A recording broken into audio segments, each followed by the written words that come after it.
दोस्तों, क्या राजस्थान का हेल्थ सिस्टम बिल्कुल चरमरा चुका है? और क्या राजस्थान के चिकित्सा मंत्री गजेंद्र सिंह खींवसर को यह विभाग बिल्कुल पसंद नहीं है? और क्या वे जानबूझकर इस विभाग की कमियों को लेकर दूर भाग रहे हैं? और उधर सरकार के गले में कुछ घटनाएं ऐसी आ चुकी हैं कि विपक्ष हमलावर हो गया है। और कांग्रेस स्वास्थ्य के मुद्दे पर, चूंकि यह मामला आम जनता से जुड़ा है, तो कांग्रेस इस मामले पर पीछे हटने को तैयार नहीं है। यही कारण है कि कांग्रेस ने अब न सिर्फ राजस्थान में बल्कि दिल्ली से राजस्थान और मध्य प्रदेश की स्वास्थ्य सेवाओं को लेकर भाजपा सरकारों पर हमला बोल दिया है।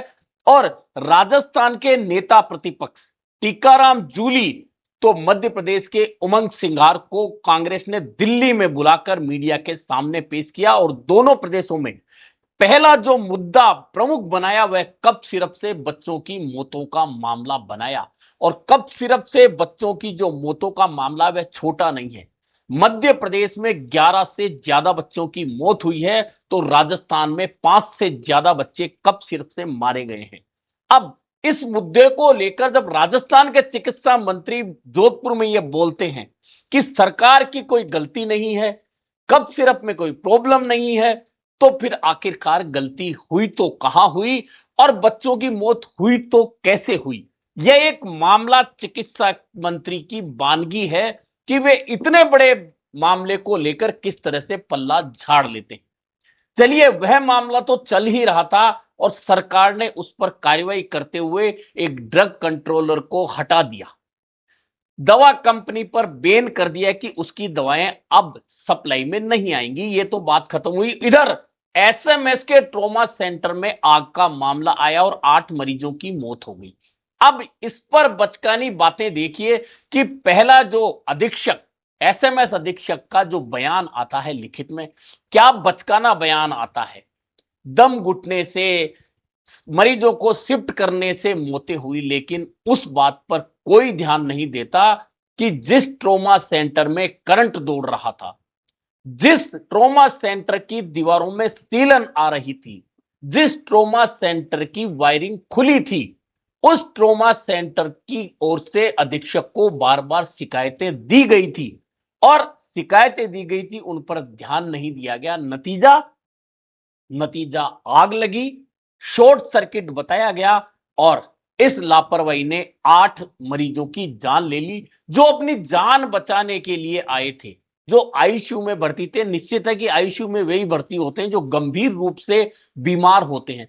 ऐसे 8 लोग जिंदगी से चले गए और अभी भी लीपा पोती देखिए चिकित्सा मंत्री की। वे अभी भी लीपा पोती करके आखिरकार बचाना किसको चाह रहे हैं, ये समझ ही नहीं आ रहा।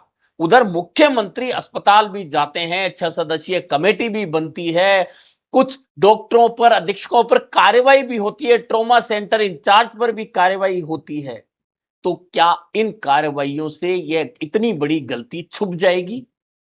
बात 8 लोगों की मौत की नहीं है, बात है इतनी बड़ी लापरवाही की कि आखिरकार बार बार एक अधीक्षक को ट्रॉमा सेंटर लिखकर दे रहा है कि हमारे यहां ये परेशानी यार, आगे जाकर दिक्कत बढ़ सकती है, लेकिन उस पर अधीक्षक आंख मूंदे बैठे रहे और उसके बाद लिखित बयान दे, वह भी बचकाना बयान दे। यानी यही वे बातें हैं जिन्हें लेकर कांग्रेस ने दिल्ली में जाकर भाजपा सरकारों पर हमला बोला है। राजस्थान के नेता प्रतिपक्ष टीकाराम जूली ने कहा कि हमने मुफ्त दवा योजना चलाई और इस दवा योजना में बाकायदा रजिस्ट्रेशन होता है, ऑनलाइन दवाइयों की सप्लाई होती है। जब बच्चों की मौत हो रही है तो सरकार के पास में ऑनलाइन रिकॉर्ड है, वह तमाम उन बच्चों का पता लगा सकती है जिन बच्चों को यह दवा दी गई है। अभी तक 5 से ज्यादा बच्चे मारे गए हैं, लेकिन आगे बच्चों को दिक्कत नहीं हो, सरकार उनका पता लगाकर वहां उनका सर्वे कराकर उनकी जान बचा सकती है, या कोई गंभीर परेशानी हो उससे बचा सकती है। लेकिन सरकार इस पर लीपापोती कर रही है। इससे भी बड़ा हमला टीकाराम जूली ने जो बोला, वह यह बोला कि एसएमएस के ट्रॉमा सेंटर में आग लग गई। आग लापरवाही से लगी है, यह तय है। अधीक्षक ने आंखें मूंदे रही, यह तय है।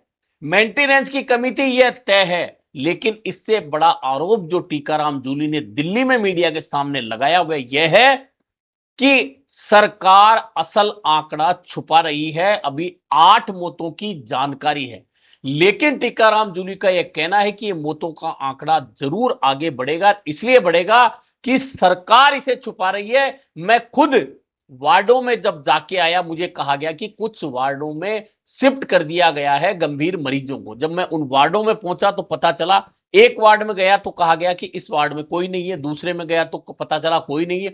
आखिरकार वे जो मरीज गंभीर रूप से बीमार हैं, जिन्हें आईसीयू से शिफ्ट किया गया है, वे हैं तो कहां हैं? और उनके मरीजों के जो परिजन हैं, वे अगर अपने परिवारजनों की खैर ख्वाह लेना चाहते हैं तो पुलिस के दम पर उन्हें दूर भगाया जा रहा है। सरकार आखिरकार छुपा क्या रही है? दरअसल इस पूरे प्रकरण में सरकार ने कार्रवाइयां तो की है, कई मेंटेनेंस इंचार्ज को, कई कंपनी को, कई एएन को, कई डॉक्टरों को सस्पेंड किया गया है, कमेटी बना दी गई है। लेकिन मंत्री गजेंद्र सिंह खींवसर का क्या, जिन्हें घटना के 18 घंटे बाद में एसएमएस अस्पताल पहुंचने का टाइम मिलता है? क्या इससे बड़ा दुर्भाग्य नहीं हो सकता किसी राज्य की चिकित्सा व्यवस्था का कि वहां का चिकित्सा मंत्री राज्य के सबसे बड़े अस्पताल की आईसीयू में आग लग जाए, 8 मरीजों की मौत हो जाए और उस मंत्री को यह पता नहीं हो। और जब मंत्री आए भी, उससे पहले जो संदेश आए उसमें लिखा हो कि मुख्यमंत्री के कहने पर मैं खींवसर से जयपुर के लिए रवाना हो गया हूं। कितना बड़ा मजाक है कि एक मंत्री मुख्यमंत्री के कहने से रवाना हो रहे हैं, उससे पहले कई मंत्री बिना मुख्यमंत्री के कहे भी अस्पताल में पहुंचकर मरीजों के बारे में जानकारी ले रहे हैं।